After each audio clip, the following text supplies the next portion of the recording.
Monsieur le délégué national, mesdames et messieurs, bonsoir. Bonsoir à vous qui êtes dans cette salle, bien sûr, mais également bonsoir à ceux qui se trouvent éventuellement très loin et qui nous suivent à distance via le webinaire Zoom et le Facebook Live. Donc, merci à tous et à toutes d'avoir répondu présent à cette soirée culturelle du Musée de l'Ordre de la Libération qui accueille ce soir Christian Guémy, alias C215, que je ne vais pas présenter longuement parce que je pense qu'il va le faire lui-même, ce sera très bien, avec lequel nous avons fait un partenariat que je qualifierais, moi, tout simplement de belle rencontre entre le Musée de l'Ordre de la Libération, l'ensemble de l'équipe, et Christian Guémy, qui a réalisé l'exposition qui est actuellement présentée au musée et jusqu'au 8 mai prochain, qui s'appelle « Entre ombre et lumière, portrait de compagnons de la Libération ». Sans dévoiler le sujet, Christian Guémy, qui est un portraitiste pochoiriste, a accepté, a choisi, a voulu représenter, alors même que le dernier compagnon de la Libération nous a quittés il y a moins d'un an, c'est Hubert Germain, de transmettre leur mémoire à travers ce que Christian fait le mieux, c'est-à-dire le portrait, de façon à l'imprimer à la fois dans une exposition temporaire comme ici, mais aussi dans la topographie urbaine, puisque tout autour d'ici, aux Invalides, Christian a réalisé des portraits de compagnons sur du mobilier urbain. Donc je suis infiniment heureux que nous recevions aujourd'hui Christian Guémy, que je remercie très chaleureusement de sa présence. Je vais donner la parole tout de suite au général Baptiste, délégué national de l'Ordre de la Libération, qui souhaite dire un mot.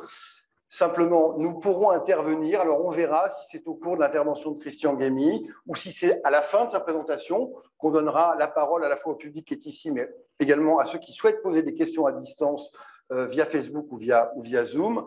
Et à l'issue de tout cela, nous rendrons l'antenne, comme on dit à la télévision, pour une séance de dédicaces et de rencontres directes avec Christian Guémy qui se passera dans la salle d'exposition où sont exposées des œuvres de l'exposition Entre ombre et lumière. Et puis, je vous invite ensuite à nous retrouver le mois prochain pour une thématique un peu différente pour le 19 mai, le jeudi 19 mai, pour célébrer le 80e anniversaire de la plus importante bataille des Français libres de l'histoire, c'est-à-dire la bataille de Bir Hakeim en Libye, mais c'est une autre histoire.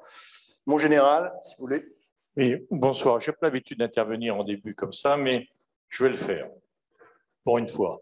Pourquoi? Pour vous raconter comment j'ai connu Christian Guémy.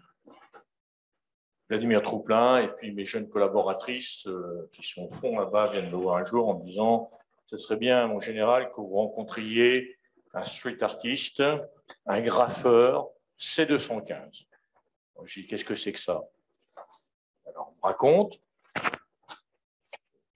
Je dis d'accord avec un enthousiasme mesuré, mais je me dis que comme nous devons nous adresser à toute notre jeunesse, nous devons donc accueillir toute forme d'art à deux conditions, qu'elle soit respectueuse de l'histoire et que cette forme d'art soit respectueuse de ces lieux.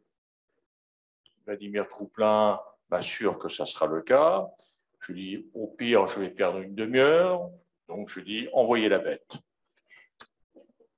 Monsieur Guémy rentre. Ça n'a pas duré une demi-heure, ça a duré près de 2 heures, je crois. Et évidemment, j'avais tort dans mes préventions, puisque ce fut une belle rencontre et que j'affirme que c'est une très belle personne.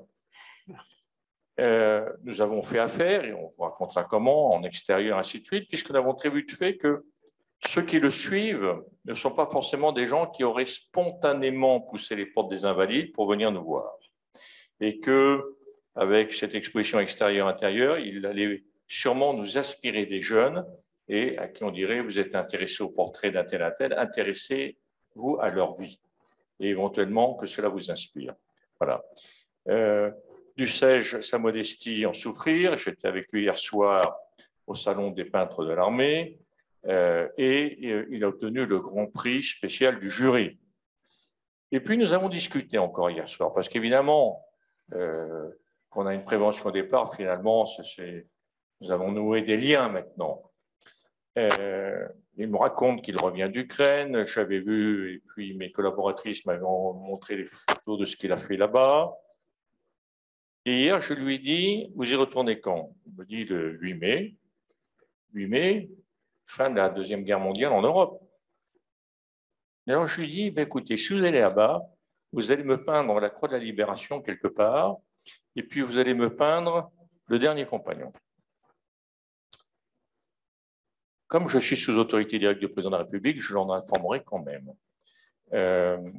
Pourquoi je dis ça? Mais je lui ai dit, vous direz toujours que comparaison n'est pas raison. Tout n'est pas parallèle.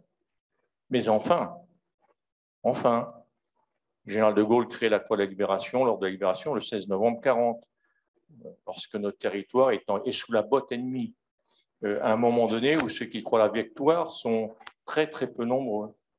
Voilà, donc il y a sûrement quand même des choses qui peuvent peut-être un petit clin d'œil pour encourager ceux qui se battent en Ukraine. Voilà simplement ce que je voulais vous dire avant de vous laisser la parole, Monsieur C215, et pour vous dire combien on a toujours tort d'avoir des idées reçues. Alors, il me semble que je peux parler sans tenir de micro.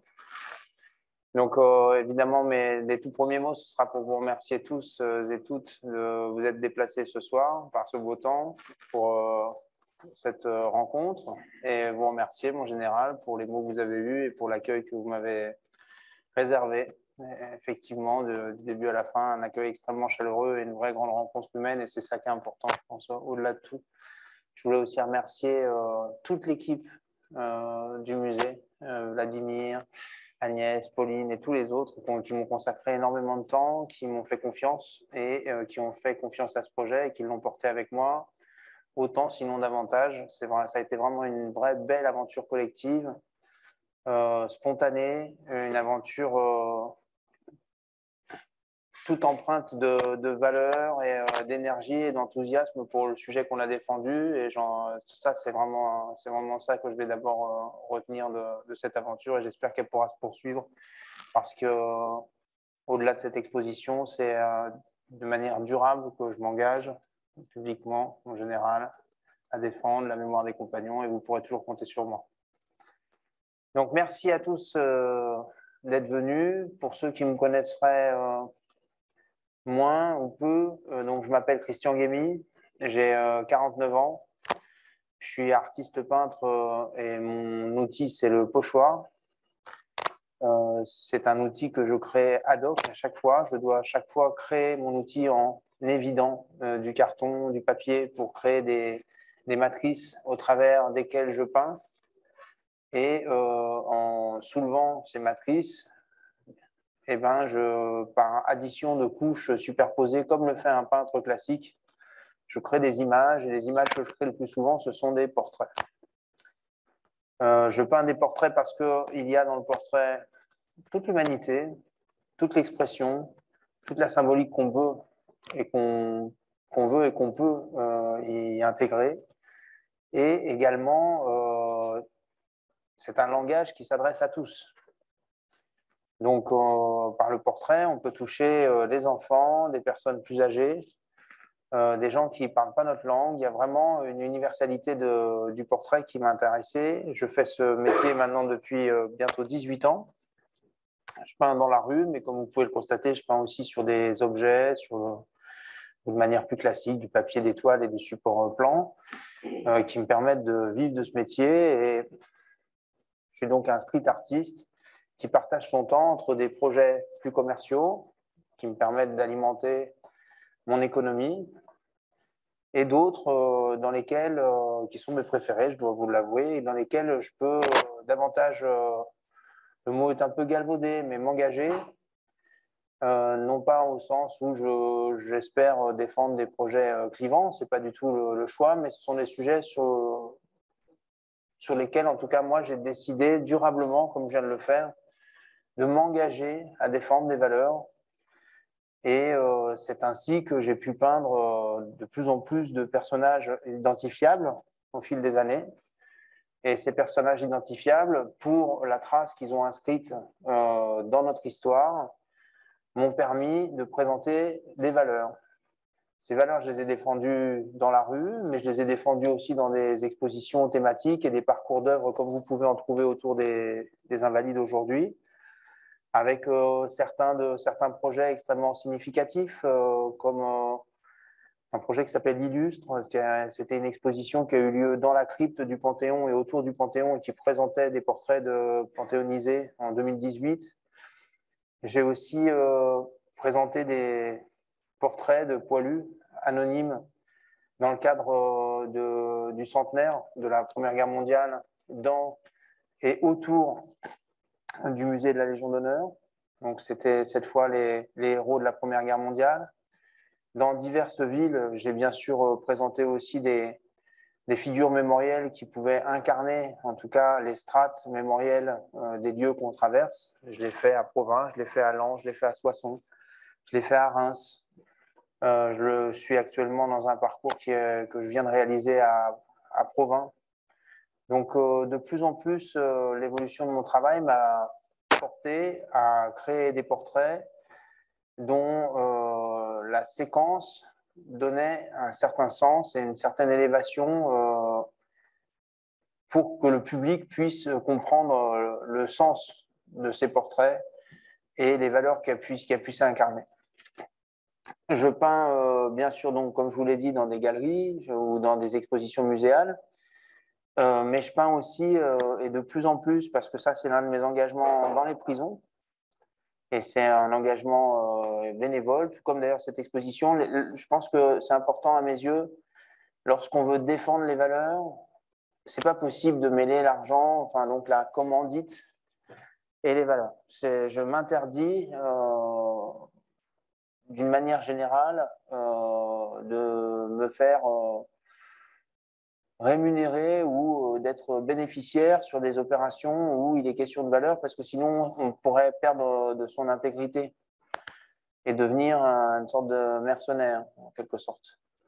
Donc sur les portraits dont je défends précisément les valeurs et le sens, je travaille soit à prix coûtant, comme on dit, ou sinon complètement bénévolement lorsque ma condition économique me le permet.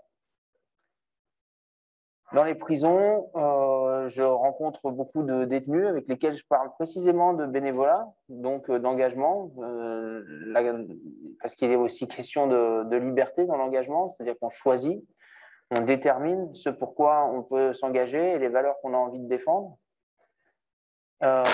Et c'est l'occasion de rencontrer les détenus et d'avoir des conversations sur ce qu'on appelle un peu trop facilement aujourd'hui la résilience, ou en tout cas la prise de contrôle de son destin et la manière dont on peut tout à coup faire basculer sa vie positivement, surtout pour eux qui savent ce que c'est qu'une vie qui peut basculer, hélas, négativement. Et parmi les thèmes que je développe depuis maintenant 2013 dans les prisons, il y a la représentation des résistants. Parce que dans les prisons françaises, j'ai peint dans plus de 25 établissements. J'interviendrai mardi, je crois que c'est mon 26e établissement mardi à la Maison centrale de Poissy. Et je peins donc très régulièrement des résistants et des résistantes. Alors, il y a bien sûr un effet contextuel, parce que beaucoup de ces résistants ou résistantes ont été incarcérés pendant la guerre. Parfois avant déportation, certains sont morts en détention. J'ai eu l'occasion de peindre le portrait de Berthier Albrecht à la maison d'arrêt des femmes de Fresnes, à quelques mètres de l'endroit où elle s'est pendue.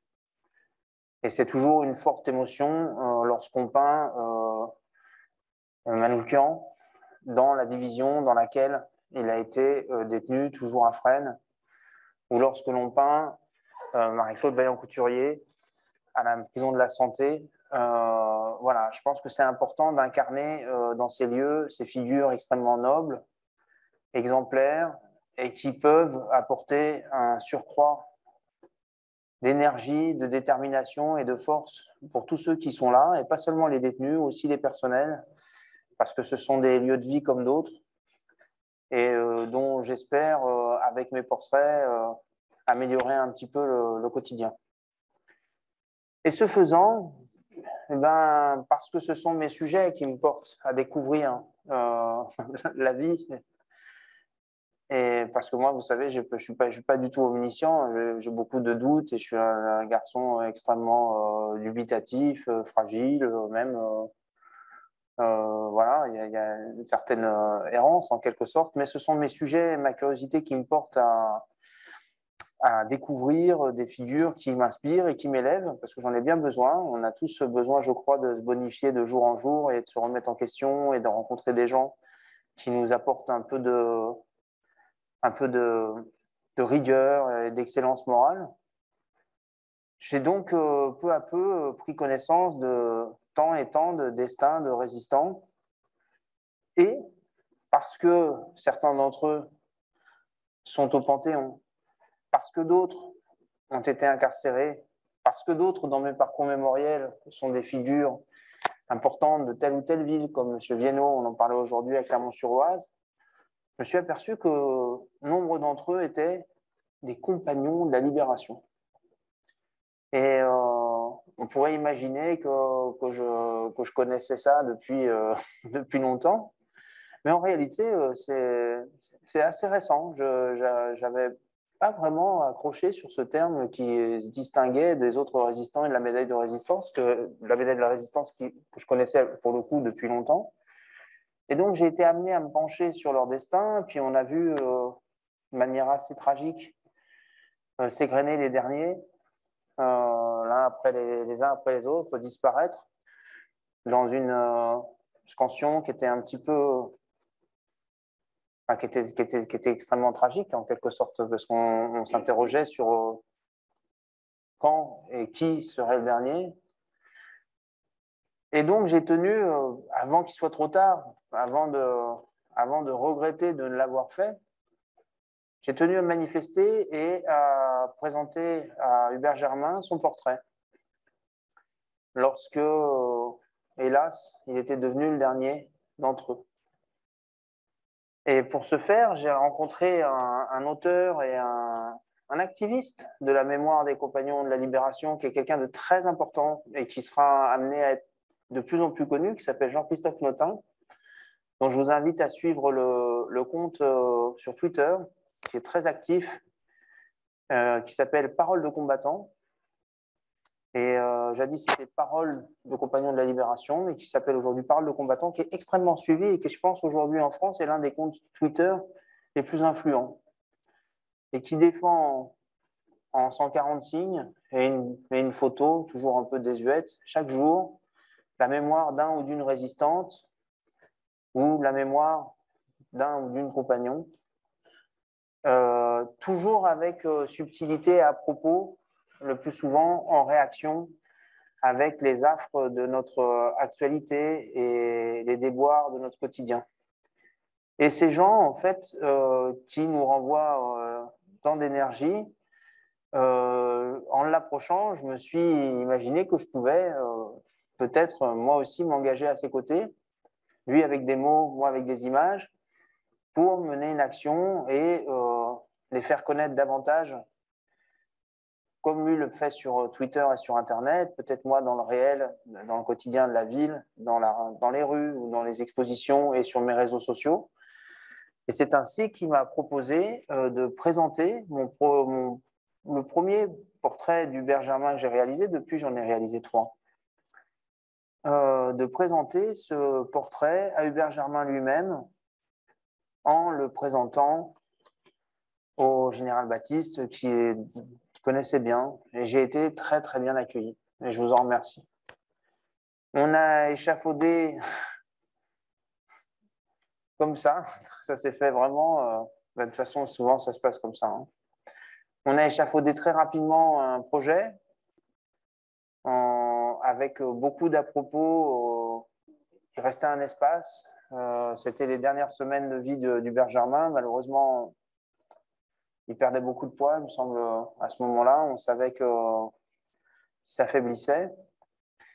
J'ai été très heureux qu'il puisse voir son portrait, l'hommage que je lui témoignais et qu'on lui témoigne tous. Parce que hier encore, au Salon des Peintres, il y avait un très beau portrait qui a reçu un prix spécial, qui a reçu d'ailleurs, je crois, le grand prix du Salon.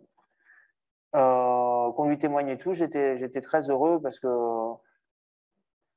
c'est quand même plus agréable de pouvoir présenter son portrait et l'hommage qu'on rend à quelqu'un alors qu'il est encore avec nous. Et donc, le général Baptiste, Vladimir, l'équipe de conservation et moi-même, on a échafaudé avec mon savoir-faire, mon modeste savoir-faire, ma modeste contribution, un projet qui consisterait en une exposition à l'intérieur du musée, une exposition temporaire dans laquelle je pourrais présenter des portraits de compagnons sur des objets en interaction donc avec des objets qui pourraient évoquer un peu la singularité de leur parcours et de leur empreinte au sein de l'ordre. Et à l'entour du complexe des Invalides, un parcours de portraits comme je le fais habituellement dans les rues, sur du mobilier urbain, essentiellement des boîtes aux lettres et des boîtes, ce qu'on appelle des boîtes à feu. C'est des boîtes qui commandent électriquement les feux tricolores et qui permettraient de découvrir un peu d'une autre manière ces figures en cheminant autour des Invalides et toujours dans des contextes qui sont eux-mêmes, pour certains, évocateurs, avec, on l'espère, de belles perspectives sur le dôme. Le premier des portraits que j'ai peints, c'était évidemment celui d'Hubert Germain, et avec une photographie au petit matin avec le dôme, c'était vraiment un souvenir inoubliable. Alors, vous allez me dire, au-delà des valeurs que peuvent représenter de résistance, de détermination, de prise de contrôle d'un destin, de liberté extrême que peuvent représenter les compagnons, en tant qu'artistes dits d'art urbain, on peut s'interroger sur l'opportunité, pourquoi on arrivait là, dans le 7e arrondissement, à réaliser du street art, avec tous les a priori qu'on peut avoir sur le street art, avec la casquette sur le côté et tout le reste, avec le hip-hop et tout ce qu'on peut imaginer. Qu'est-ce qu'un général, un graffeur, un hôpital devenu musée de l'armée peuvent cogiter ensemble.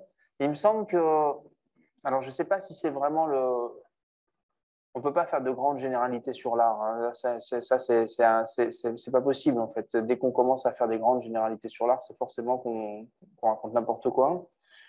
Mais sur l'art urbain, il me semble, à titre personnel, que c'est un pas de côté.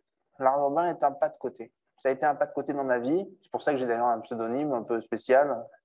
Ça m'a permis de m'excentrer un petit peu et de m'excentrer complètement, puisque ces figures, je les ai rencontrées. C'est des rencontres pour moi. Hubert Germain, c'est une rencontre, même si ce monsieur, je ne l'ai pas connu. En tout cas, en travaillant sur ses portraits, en défendant sa mémoire, c'est une rencontre. Et ce pas de côté, il se justifie par le fait que l'art urbain, c'est quelque chose qui doit sortir du cadre. Et c'est quelque chose qui invite l'art à émerger là où on ne s'y attend pas. Donc, quand je me rends compte que je suis dans un champ, dans un domaine, dans un territoire, dans un univers où on n'attend pas à ce que je m'exprime artistiquement, là, je me dis, c'est peut-être par là que je dois aller. C'est bien par là que je dois aller. Dans le 7e arrondissement, il faut bien reconnaître que l'arrondissement se prête peu à l'expression de l'art urbain et on en trouve très peu, sinon presque pas. Et c'est sûrement très bien ainsi, parce que je pense qu'il faut quand même un petit peu d'à-propos aussi sur la chose. Il faut quand même une certaine contextualité. Et ça m'a beaucoup plu de pouvoir parler de la mémoire de cet arrondissement et de l'esprit qui l'anime, en particulier ce quartier, dans lequel la présence militaire et la mémoire militaire est si forte.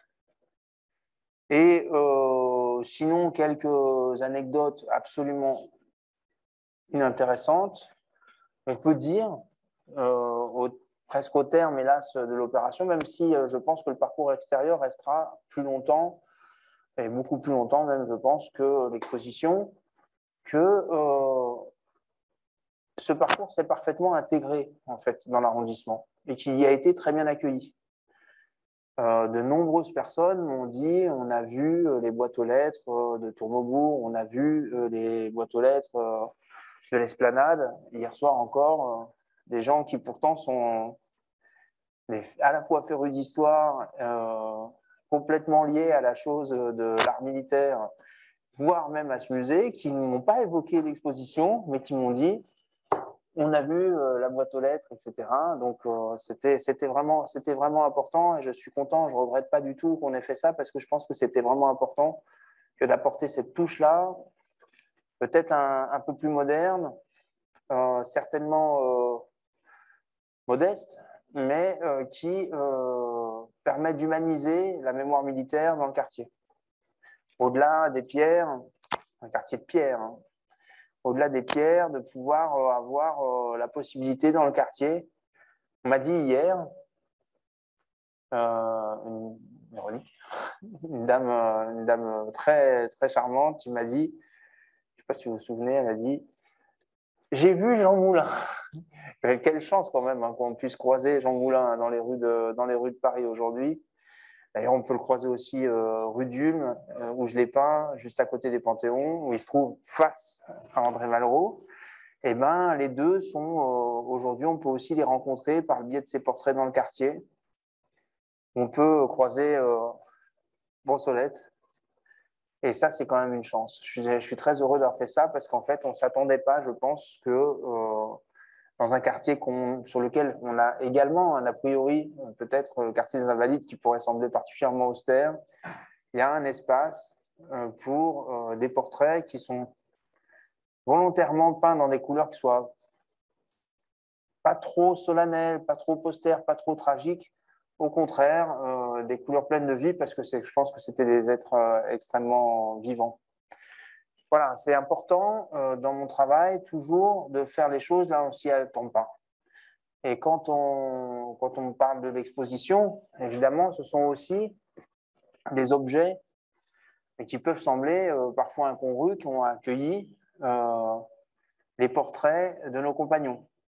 Ces objets, je les ai chinés par moi-même parce que j'aime beaucoup collecter des petites choses et des objets partout où je passe, des souvenirs, une sorte de peut-être un peu fétichisme des objets.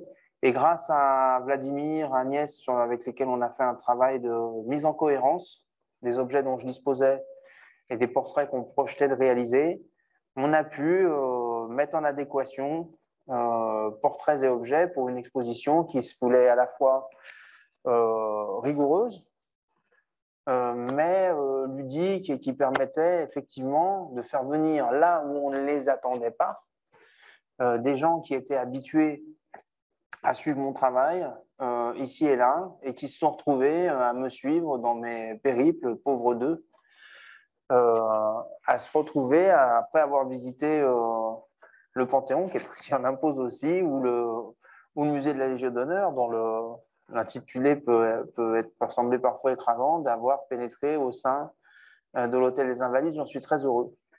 Et là où on n'attend pas nécessairement, encore une fois, la rencontre, c'est qu'une rencontre, c'est souvent un pas de l'un vers l'autre qui lui-même fait un pas vers le premier.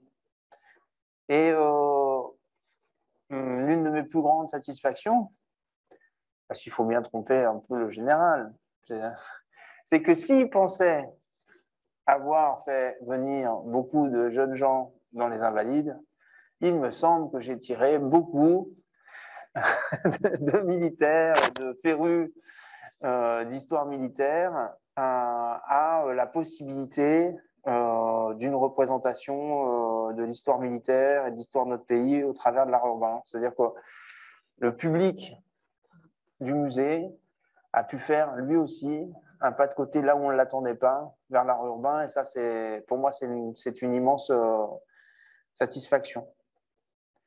Voilà ce que je peux vous dire en un très long préambule à notre discussion.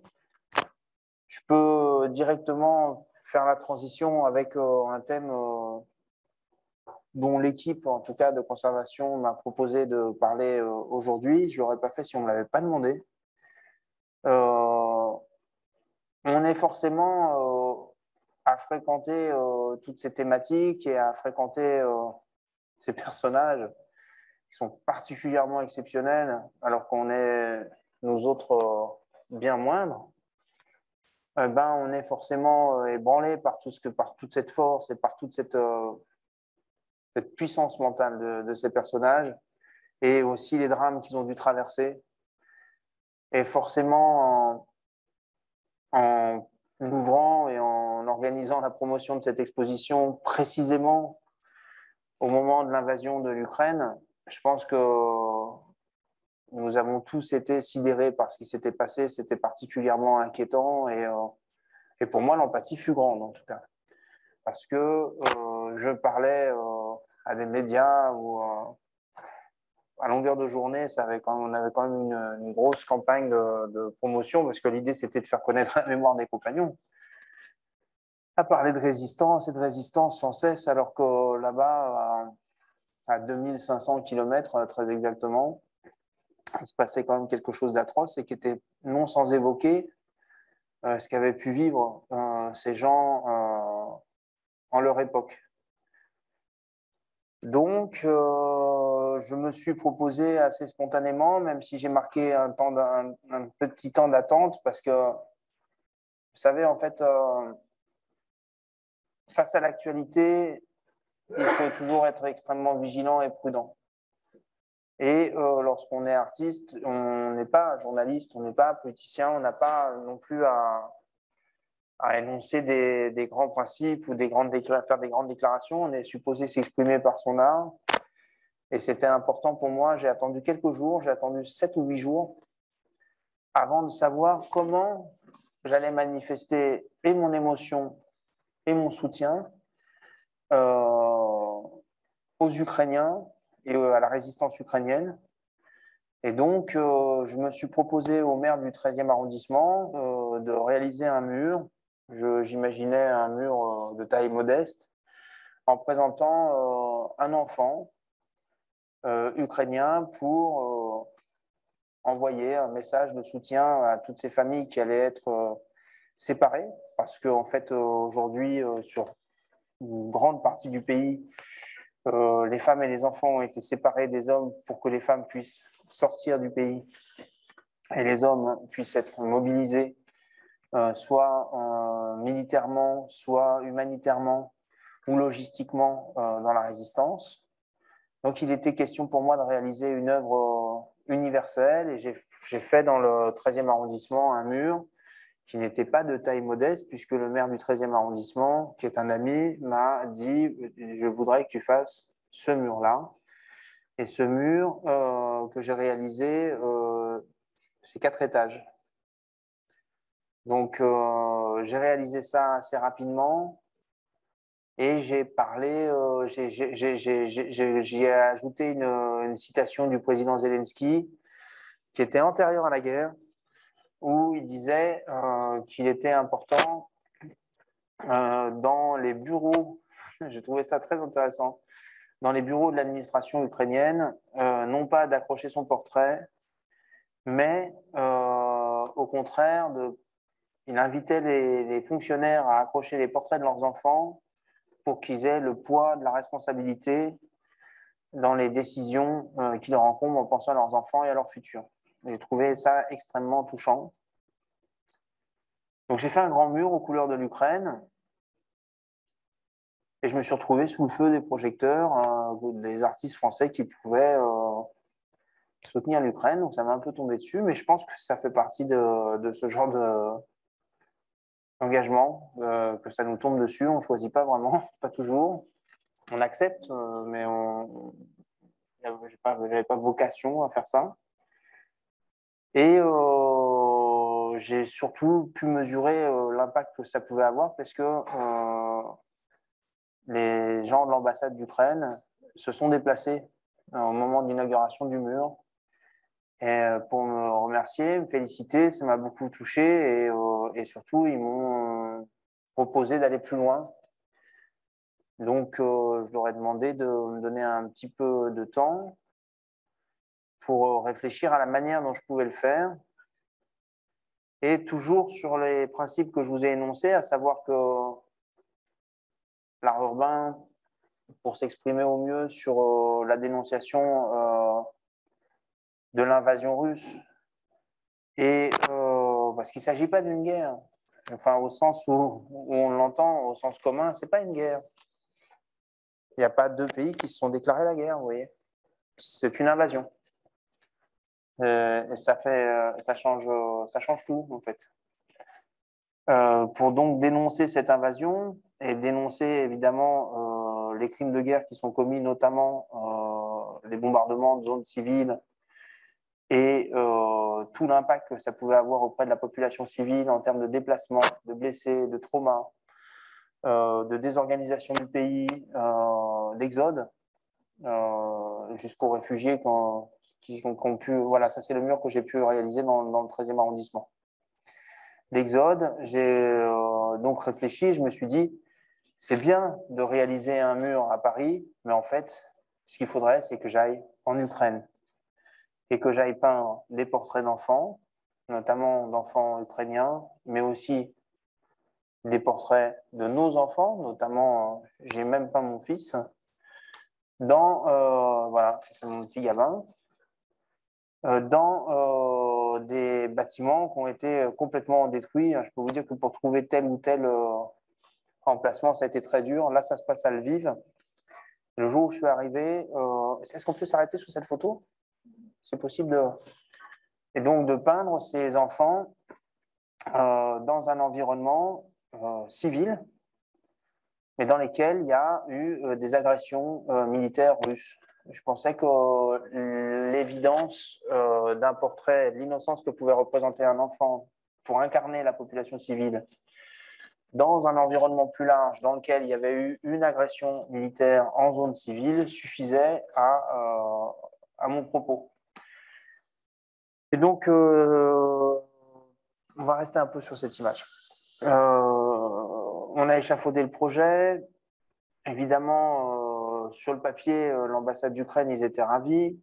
Mais de là à ce que, encore une fois, vous imaginez mon général, si accueillir un graffeur pour une exposition dans un musée, ça peut être déjà compliqué. Alors, pour un pays en guerre, de se dire, tiens, on va ouvrir les portes à un graffeur pour qu'il vienne réaliser des œuvres d'art dans un pays qui est extrêmement sécurisé et en alerte permanente, combien ça peut être compliqué pour eux. Et toute la vigilance qu'ils ont dû déployer.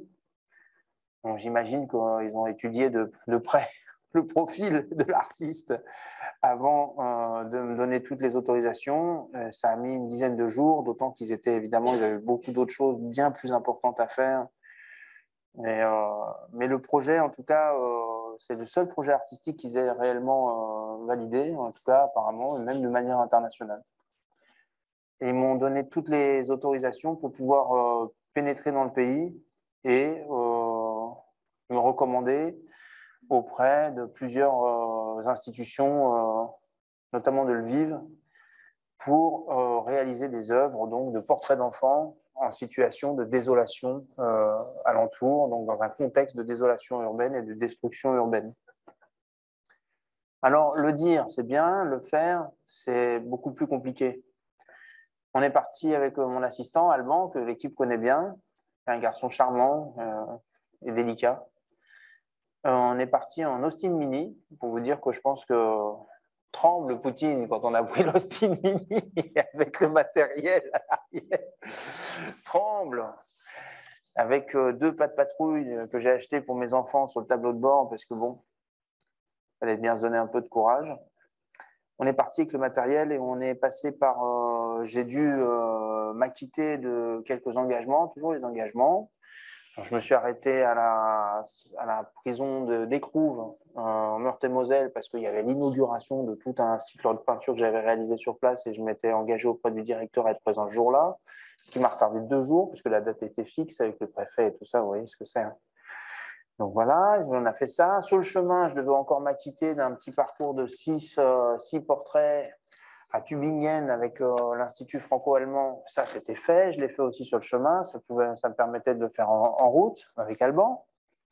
Et on a traversé l'Allemagne. Ensuite, par contre, on était inarrêtable.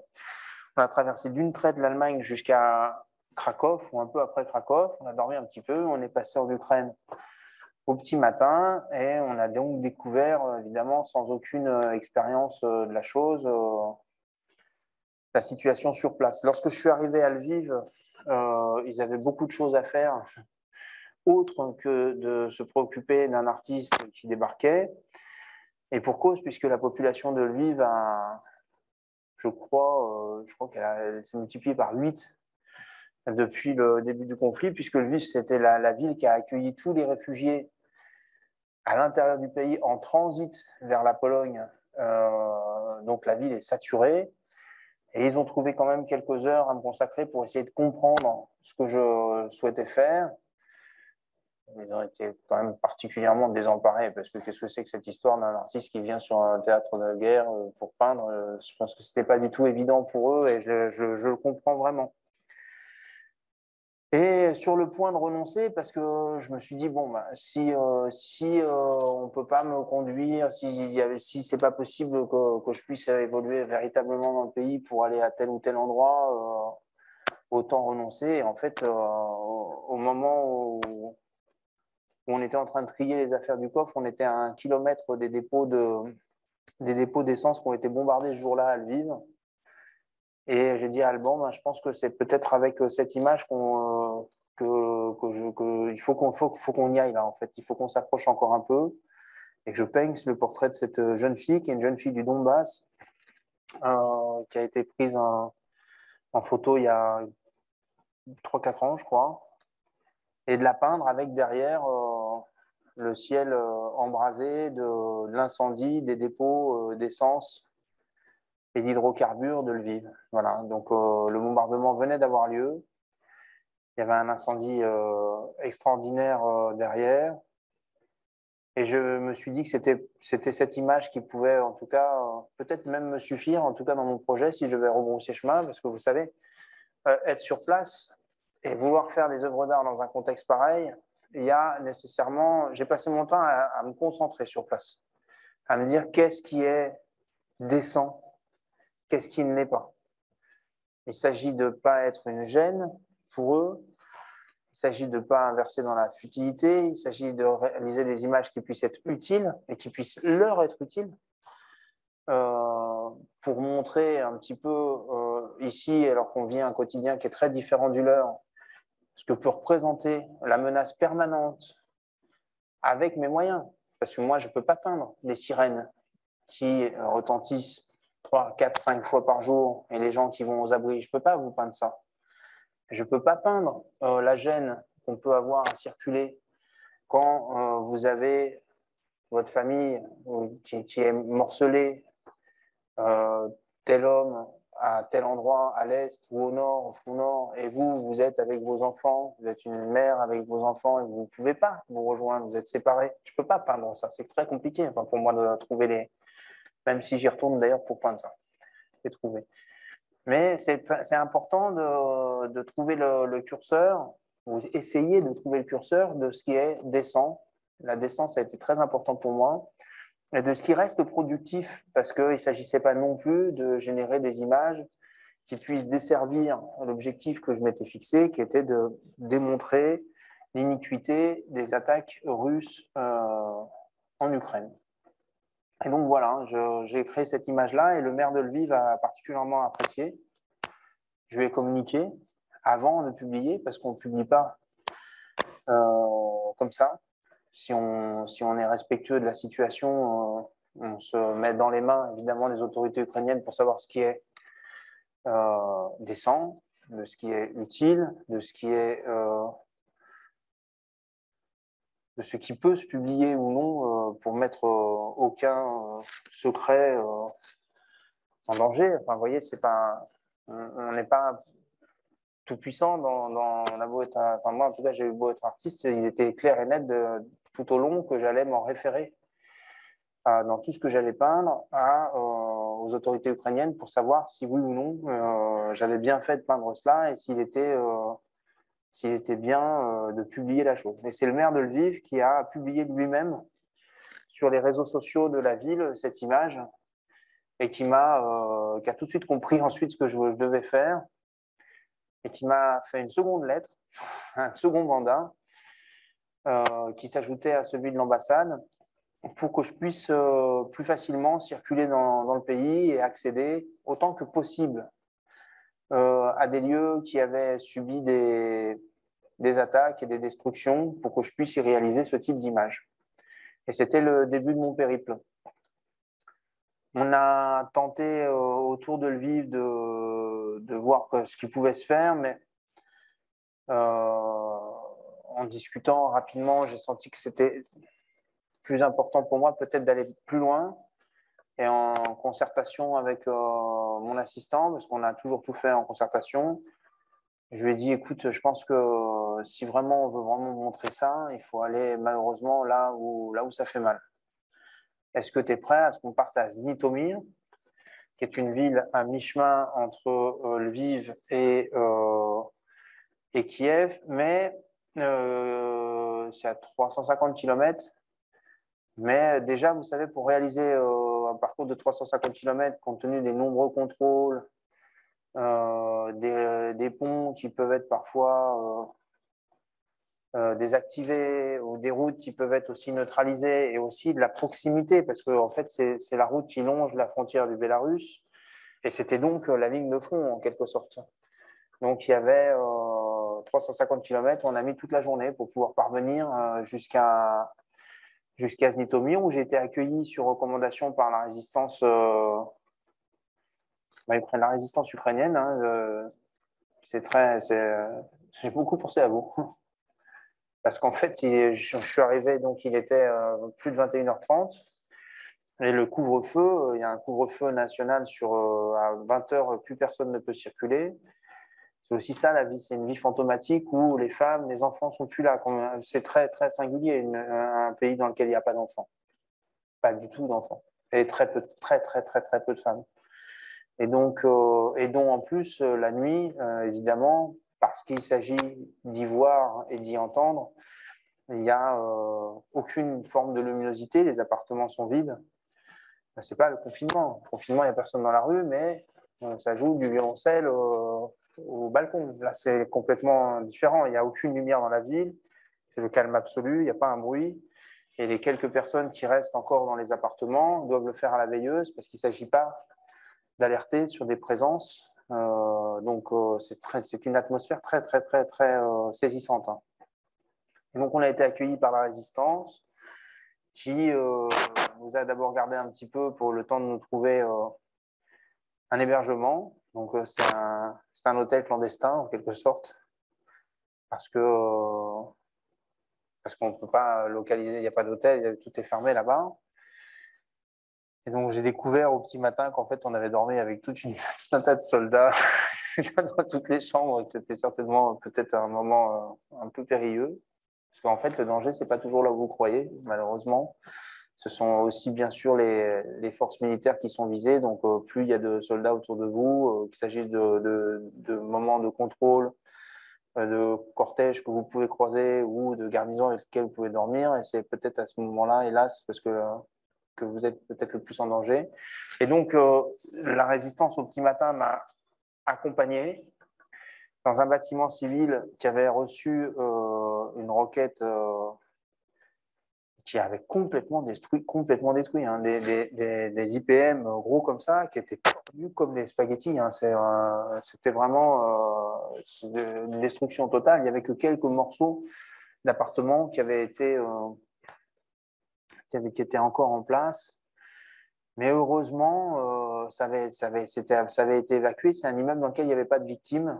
Et pour moi, c'était très important de pas peindre, toujours avec cette question de ce qui est décent et de ce qui ne l'est pas, de ne pas aller profaner un endroit dans lequel il y aurait pu y avoir immédiatement des victimes. Ce n'est pas possible. On ne peint pas dans...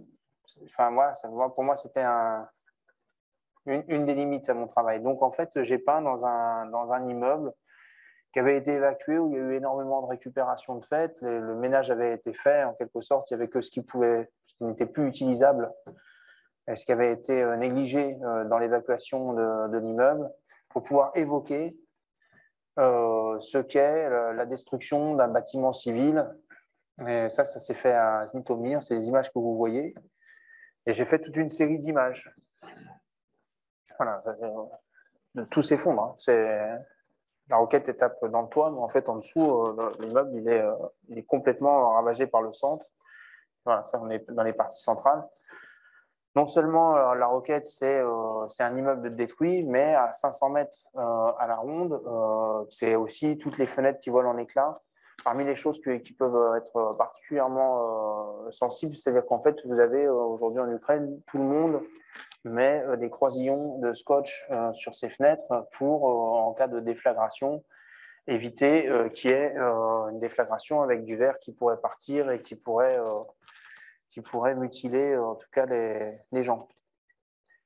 Et donc j'ai voulu peindre des scènes toujours avec des enfants dans des environnements humains qui montrent, vous voyez, c'est terrible, hein, qui montrent ce que peut générer un bombardement. Alors voilà, c'était un objectif très personnel, donc qui était atteint.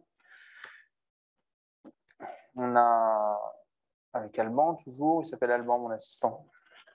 Avec Alban, donc je lui ai dit, tu sais, parce qu'on est toujours obligé de mesurer le bénéfice-risque, on va dire, si c'est un terme un peu sordide, mais c'est quand même ça. Bon, voilà, j'ai les images que je pensais générer, voilà.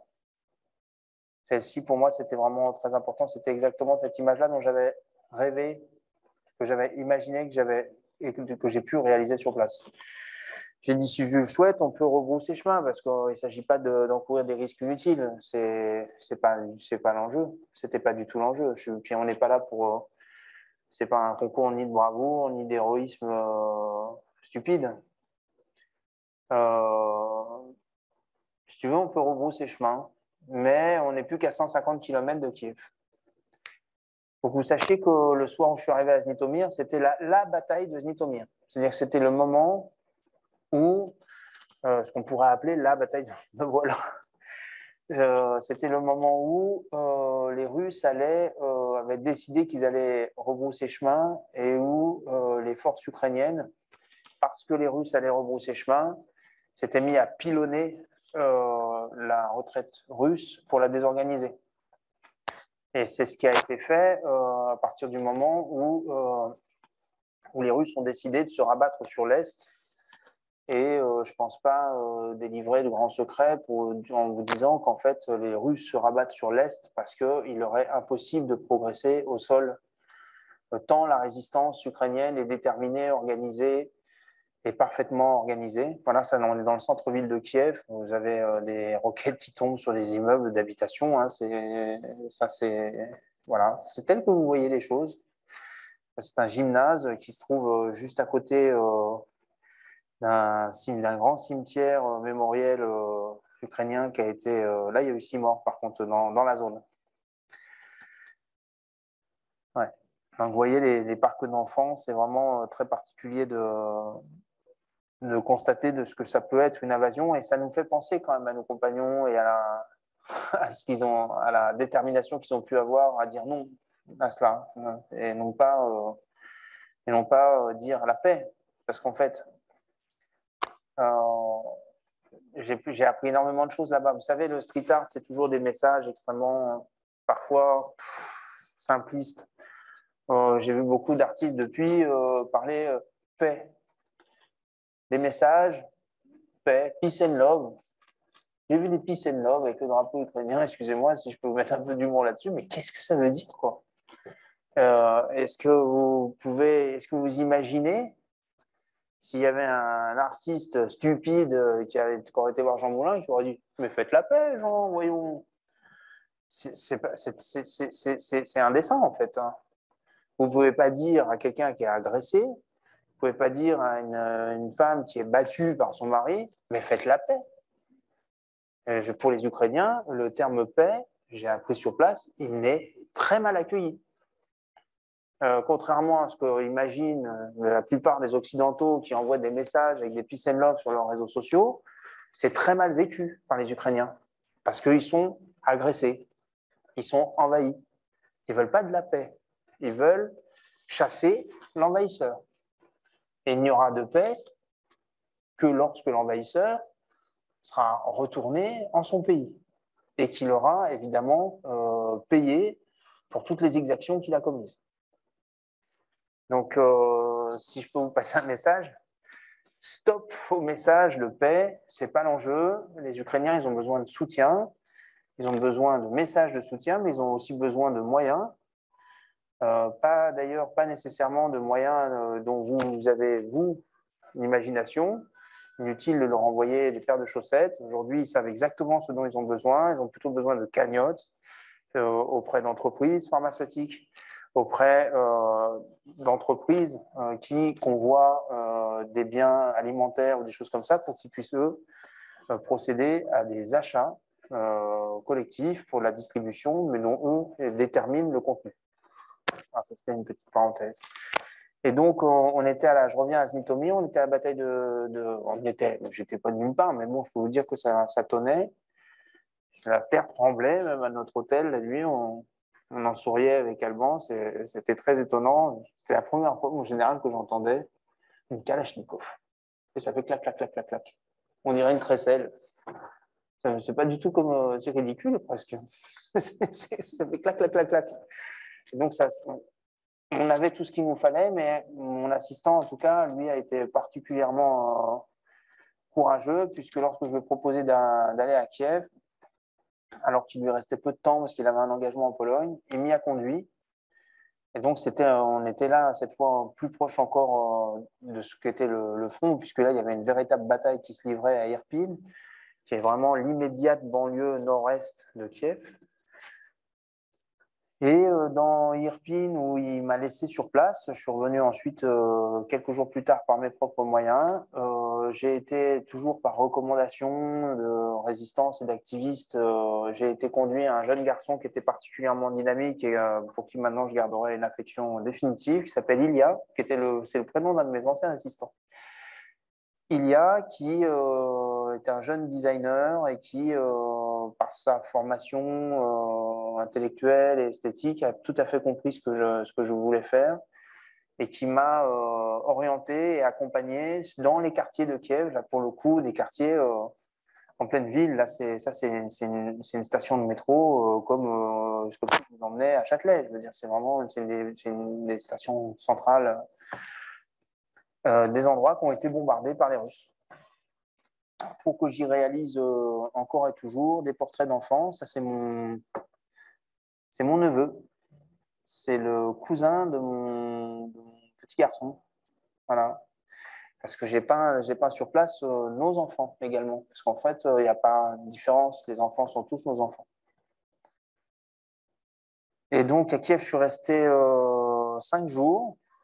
Et j'ai pu vivre là-bas une expérience extrêmement forte de voir toute la concentration, mais à la fois la sérénité des Ukrainiens et leur mobilisation intégrale. Il n'y a aucun pillage. Il règne étonnamment une atmosphère extrêmement calme. Ils sont extrêmement sereins. Aucun affolement. Tout le monde est très, très concentré sur ce qu'il a à faire. Donc, j'ai pu participer à cela et j'envoyais mes photos au fur et à mesure à l'ambassade d'Ukraine à Paris et à l'équipe municipale de Lviv. Et sur validation, j'ai aussi accepté de médiatiser un petit peu pour que ça puisse porter ses fruits également par les différents médias. Et parce que l'anniversaire de mon fils avait lieu le lundi 4 avril, je me suis dépêché. C'est comme en plongée. Pour pouvoir faire demi-tour, c'était quand même assez compliqué. Je ne pouvais pas, on ne claque pas des doigts, on ne se retrouve pas chez soi, ce n'est pas comme ici. Et ben, j'ai dû rebrousser chemin.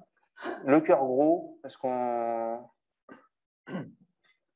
que c'était une situation extrêmement attachante en fait sur place. On a le cœur gros de rentrer, mais aussi très heureux de retrouver ma famille et mes enfants pour célébrer l'anniversaire de mon fils. Et c'est ça l'étape numéro 1 de ce périple ukrainien, et j'y retourne le 8 mai.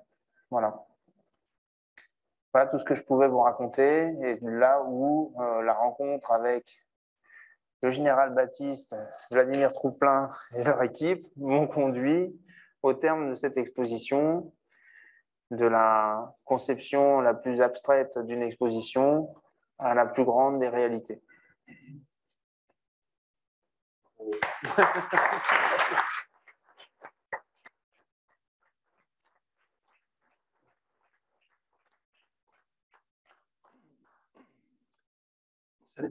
Ça n'est pas facile d'enchaîner derrière le sujet grave que Christian nous a montré, dévoilé et présenté.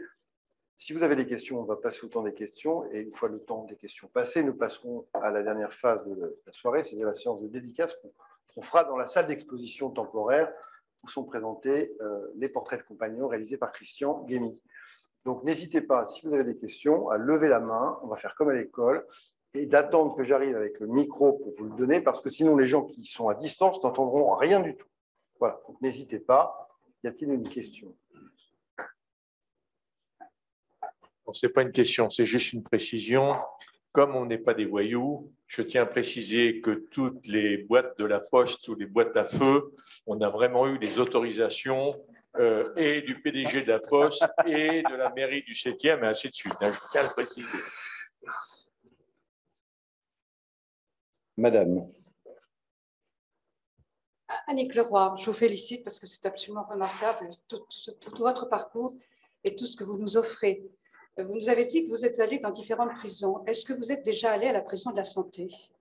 Oui, alors si vous vous rendez aujourd'hui à la prison de la Santé, vous serez accueilli dans la nouvelle, donc accueilli à l'entrée par un immense portrait de Simone Veil, qui fut elle-même secrétaire d'État. D'accord, parce que je fais partie de l'accueil des familles à la prison de la Santé avec les équipes Saint-Vincent.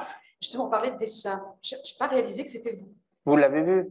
Non, je ne l'ai pas encore vu. Ah bah vous verrez. J'y vais demain. Alors vous allez voir la Simone Veil à l'entrée. Et en fait, dans la Santé, j'ai dû peindre une vingtaine de portraits. D'accord, ok. Une vingtaine de portraits, oui. Notamment en particulier des résistants ou des gens qui ont été incarcérés. Ça a été très contextualisé. Parfait. Merci beaucoup. Merci. Y a-t-il une autre question? Monsieur. Bonsoir et merci pour de porter haut et fort les couleurs d'espoir et de confiance en l'avenir. Merci aussi à votre compagnon de vous accompagner dans toutes ces péripéties. J'avais une simple question. Le street art, par définition, est, on va dire, temporaire. Ce n'est pas une œuvre qui dure dans le temps. C'est pas... Merci pour notre génération de transmettre cette énergie. Mais qu'est-ce qui restera après? Alors, je pense qu'on a basculé. Ce n'est pas encore complètement théorisé, mais on va y venir bientôt. On sort d'une époque, vous savez, on parle beaucoup de cancel culture et toutes ces choses-là, ça a toujours existé. On a toujours fait tomber des statues, Dieu merci d'ailleurs, quand il le fallait. L'âge classique a généré beaucoup de sculptures, de hauts-reliefs, l'Antiquité gréco-latine également, d'arcs de triomphe, de hauts-reliefs, d'obélisques, de célébrations triomphales et mémorielles. Mais la modernité est faite de culture, non pas hard, parce que ça, j'appellerais ça la culture hard, la pierre et toutes ces choses-là, mais peut-être davantage de soft culture. C'est-à-dire que ce qui est intéressant, c'est d'imaginer peut-être que si ces portraits sont éphémères, ils pourront également être remplacés par d'autres, peut-être même d'ailleurs d'autres compagnons ou d'autres figures tout aussi importantes, et permettre en fait à chacun, parce que l'histoire c'est aussi une manière de regarder le présent, de regarder ce qu'on veut faire de notre présent. En tout cas, c'est comment on détermine le présent, comment on prend contrôle du présent en réfléchissant à partir du passé. L'éphémérité de tous ces portraits et de l'art urbain permet en tout cas d'aller au plus juste, d'aller au plus rapide, d'aller au plus précis. Par cette éphémérité, par cette volatilité,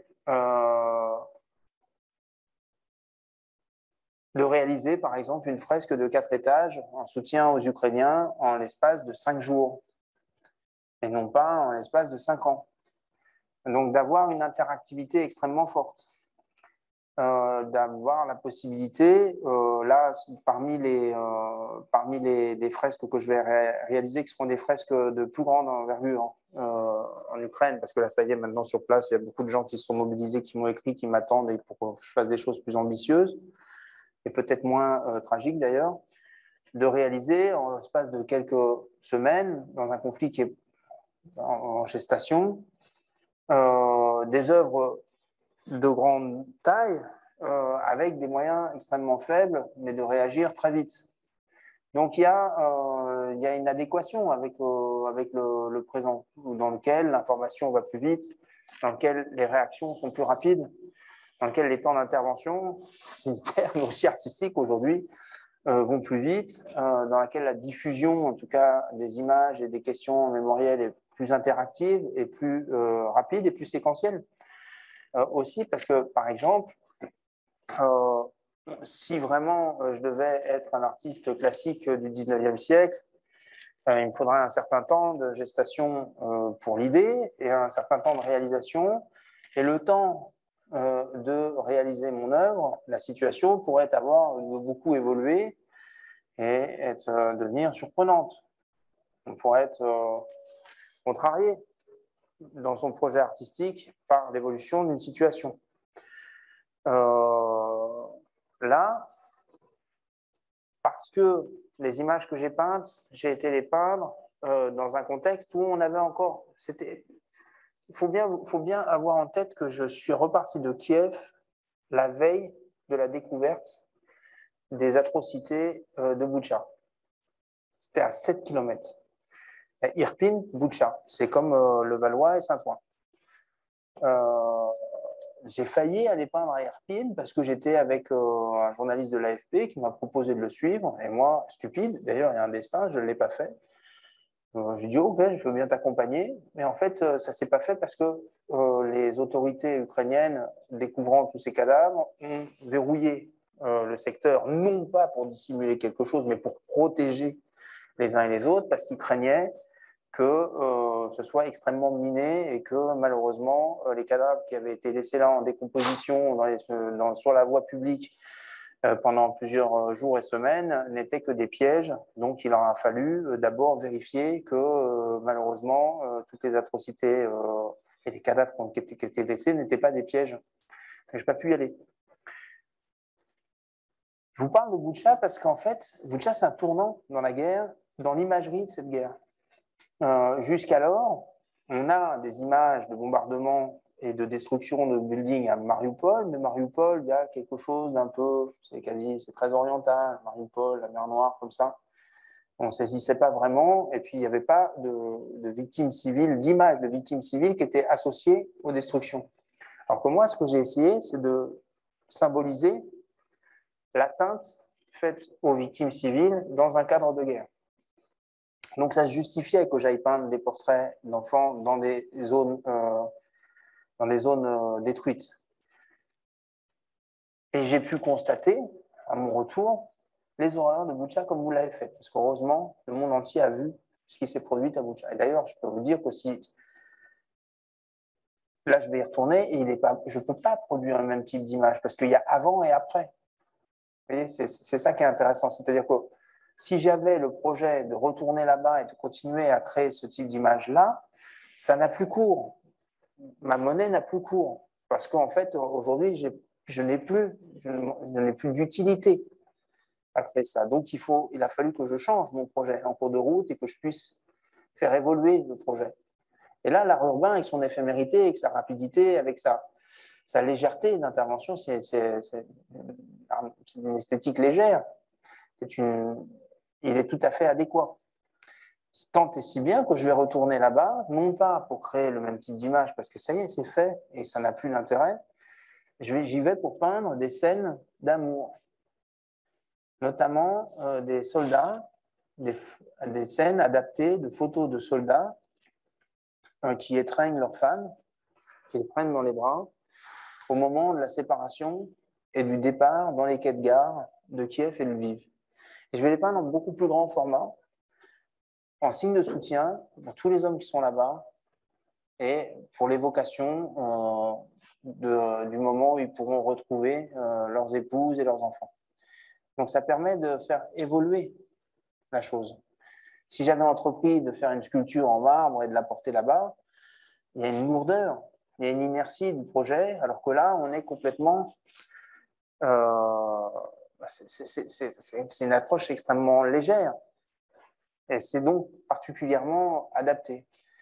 Quant à l'éphémérité de la chose, on peut toujours trouver une contextualité parce que je vais vous dire sincèrement, c'est pas un hasard si j'ai peint non seulement des portraits qui sont eux-mêmes fragiles, mais si j'ai peint ces portraits d'enfants sur du verre brisé, d'un abribus qui a volé en éclats. Mon seul souhait, c'est que le verre de cet abribus y soit remplacé et que mon portrait ne s'y trouve plus, qu'il ne soit plus qu'un souvenir et qu'une photographie. Voilà, donc il y a quand même la possibilité d'une adéquation et d'une mise en adéquation de l'éphémérité avec la situation présente. Y a-t-il encore une question? Plus de questions? En général. Votre question, là, c'est vrai, m'a fait réfléchir. Et cette éphémérité, finalement, grâce au numérique, va survivre. Car bien évidemment, toutes ces photos, nous allons les garder dans les archives de l'ordre et elles continueront à vivre. Donc, elles ne vivront plus sur les murs, mais elles vivront dans nos photos et on pourra les réutiliser, si vous voulez, y compris les photos ukrainiennes que vous avez faites, puisque vous avez, elles sont là, elles vont continuer à vivre d'une manière numérique. Je pense que ça, c'est nouveau par rapport à quelques années, sûrement. Hein. Oui, je pensais à l'époque du pop, oui, qui était vraiment très éphémère. Un graveur passé, il y en avait un autre qui a passé par-dessus. Ah, maintenant, tout est archivé quand même. Heureusement. Merci. Bien, écoutez, ben c'est aussi grâce à des catalogues d'exposition, quel enchaînement formidable, que sont conservées justement la trace des œuvres, y compris des œuvres éphémères. Et donc, c'est l'occasion de vous rappeler que Christian Guémy va pouvoir dédicacer dans 3 minutes maintenant ce catalogue à ceux qui souhaitent l'acquérir, l'avoir. C'est un très beau petit catalogue qui a été réalisé par une maison d'édition que connaît bien Christian, puisque c'est lui qui nous l'a amené, et qui travaille remarquablement vite et remarquablement bien. Vraiment remarquablement vite et vraiment remarquablement bien. Voilà. Écoutez, je voudrais remercier aussi pour la technique de cette soirée Pauline Fabry et Sébastien Rocher qui sont là-bas. Rappelez que l'exposition dure encore, vous pouvez venir si vous êtes à distance, la visiter jusqu'au 8 mai, qu'il y a des chances qu'elle ait un avenir aussi en itinérance, on y travaille avec Christian, pour qu'elle puisse être vue partout ailleurs, parce que finalement, elle n'est pas localement implantée à Paris, aucune raison, tout ça est sans ancrage territorial réel. Et puis, vous rappelez que la prochaine soirée aura lieu le 19 mai et qu'elle sera consacrée à la bataille de Bir Hakeim et à son 80e anniversaire. Et je dis un mot sur Agnès Dumoulin aussi, que tu as cité, hein, mais Agnès Dumoulin qui a été quand même la cheville ouvrière de ce projet sur le plan de la réflexion, de la mise en place et tout avec Christian, et puis avec Pauline aussi qui a beaucoup travaillé sur le côté communication. Voilà, merci infiniment, bonne soirée à tous, et puis pour ceux qui souhaitent, eh bien, on change de salle, c'est à 10 mètres d'ici pour la suite. Et merci à Christian, bravo.